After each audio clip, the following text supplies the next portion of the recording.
بسم اللہ الرحمن الرحیم۔ یعلا بن مرہ رضی اللہ تعالی عنہ بیان کرتے ہیں کہ ہم رسول صلی اللہ علیہ وآلہ وسلم کے ساتھ کھانے کی ایک دعوت میں نکلے۔ دیکھا تو حسین رضی اللہ تعالی عنہ گلی میں کھیل رہے تھے۔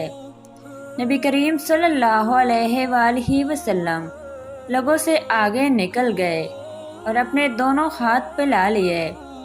حسین رضی اللہ تعالیٰ عنہ بچے تھے، ادھر ادھر بھاگنے لگے اور نبی کریم صلی اللہ علیہ وآلہ وسلم ان کو ہنسانے لگے، یہاں تک کہ ان کو پکڑ لیا اور اپنا ایک ہاتھ ان کی ٹوڑی کے نیچے اور دوسرا سر پر رکھ لیا اور بوسہ لیا، اور آپ صلی اللہ علیہ وآلہ وسلم نے فرمایا، حسین رضی اللہ تعالیٰ عنہ مجھ سے ہے اور میں حسین سے ہوں، اللہ اس سے محبت رکھے جو حسین رضی اللہ سے محبت رکھے، اور حسین رضی اللہ تعالیٰ عنہ نواسوں میں سے ایک نواسہ ہے۔